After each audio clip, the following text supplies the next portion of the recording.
Watching us tonight. Is Hillary Clinton the new Barack Obama in the eyes of the national media? That is the subject of this evening's Talking Points memo. As you may know, I spend a lot of time analyzing media coverage of the political scene in this country. I do that because what the media reports shapes public opinion and gives President Obama, for example, a strong advantage in the national debate. Not since John Kennedy has a president received such soft coverage by the national press, and now they're even admitting it. That's the presence of Obama, even on the press corps, even on the people who follow him every day. When they're near him, they lose their mind sometimes. You know, they start behaving in ways that are juvenile and amateurish, and they swoon. And of course you don't. Oh, I do. No, I did. Oh, I totally. Oh, man. Oh, man, indeed. It is widely believed that Hillary Clinton will run for president after Mr. Obama leaves office in 2016. It is also believed in conservative circles that Mrs. Clinton will receive very favorable press coverage. This week, she testified in front of Congress about the massive screw-up in Libya that led to the assassination of Ambassador Christopher Stevens and 3 other Americans. Now, you would think that press coverage of the testimony would have been tough. You would think. After 4 years in office, roughly 1 million miles flown, 112 nations visited. In the past few weeks alone, she has fought illness and injury, including hospitalization. She leaves her post as the most admired woman in the world in the Gallup poll for the 11th year in a row. Well, today, Hillary Clinton was under fire and at times fired back. Last stand, Secretary Hillary Clinton filled with fiery emotion in her last appearance before Congress. What difference at this point does it make? The indignation and then the tears in her eyes. I put my arms around the mothers and fathers and the wives left alone to raise their children. It was a valedictory that showed her indignation and emotion. America's top diplomat came to the Hill ready for a fight. All we need is a theme from Rocky, right? Da-dun-dun, da-dun-dun. Ready for a fight. Yo, Adrian. There will come a point when the American people will walk away from the national media if that stuff continues. Already, surveys show that most younger Americans think what they get on the net is as credible as what they get in the press. And you know what? Those young people aren't far off. The national media absolutely in the tank for liberal causes. We the people, not getting a straight story. And that's the memo. Now for the top story tonight, let's bring in our media analyst, Bernard Goldberg, joins us from Miami this evening. Am I being overwrought here? Am I overdoing this, Bernie? I wish you were, but I'm afraid you're not. Let's put this into perspective, because this isn't happening in a vacuum with Hillary Clinton. 4 years ago, the so-called mainstream media fell in love with Barack Obama, and they've been slobbering over him ever since. And it was because he was a historic figure. He wasn't Mondale, he wasn't Dukakis, he wasn't Gore, he wasn't Kerry.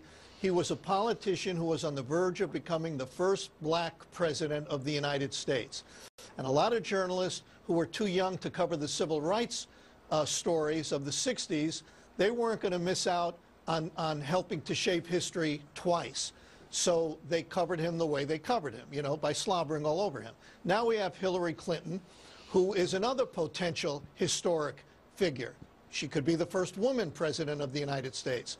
And this week, after those hearings, the media began slobbering in earnest. And it will continue, and it will ratchet up when she announces that she's running for president of the United States. And you know what, Bill?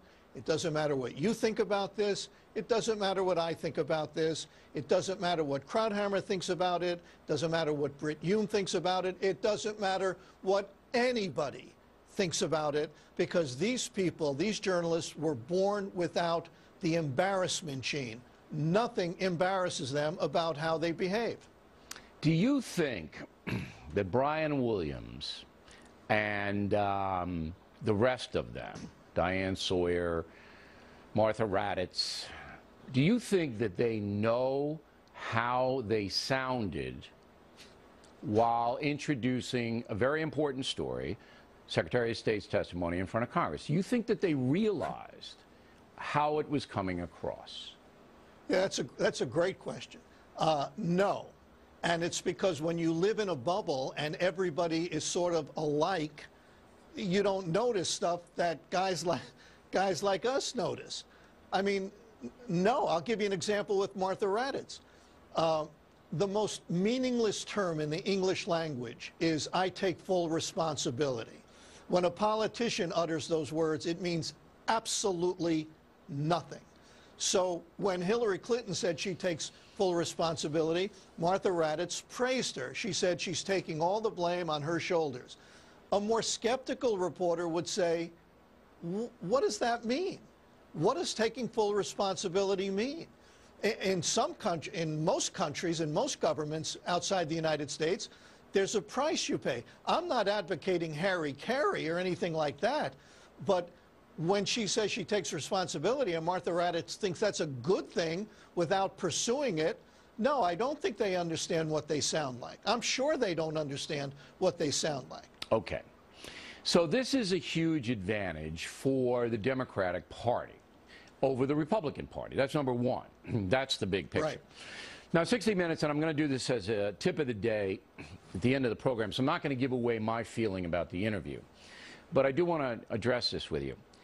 60 Minutes is pretty much the last line of defense for me with the national television media. I think it's an honest broadcast. I think there's still tough guys over there, although Mike Wallace was the toughest, the late Mike Wallace. I admire Croft. He's a contemporary of mine. We came up together. He's going to interview Barack Obama and Hillary Clinton together. He's the last hope to get this Libya thing where it should be, so the folks understand what happened and who screwed up. And I'm going to watch the interview. I'm going to do the lead story on it Monday and the talking points on it Monday. So let's handicap it. You think Croft is going to get it? Well, I know Steve very well. We were colleagues for a very long time, and we've socialized and all that. And I like him, and he's good, and it's a big opportunity for him. Big. It's a big opportunity. It's not up to me to sit here on your program and tell him what to ask, but I'll do it anyway, all right? One question should be, why are those survivors of Benghazi still under wraps? I mean, why haven't they been allowed to say anything? That's one question. Another question, another good one would be, you know, it looks to many objective observers that the two of you, Mr. President and Madam Secretary of State, were totally unprepared for what happened at Benghazi, even though it happened on the anniversary of 9/11. You were still unprepared. How do you defend yourself against that? And just a personal question, which has nothing to do with Benghazi, but something I would want to ask is, Mr. President, I'm just curious. I've been curious about this for a long time. Are you embarrassed by the slobbering that the media, does for you? Are you embarrassed by their slobbering? Newsweek puts you on the cover with a halo, and then a few months later says you're the second coming. Does that embarrass you at all? Well, you could do that. You could frame that question in the reportage of the Hillary Clinton testimony, because certainly they weren't tough on Hillary. All right.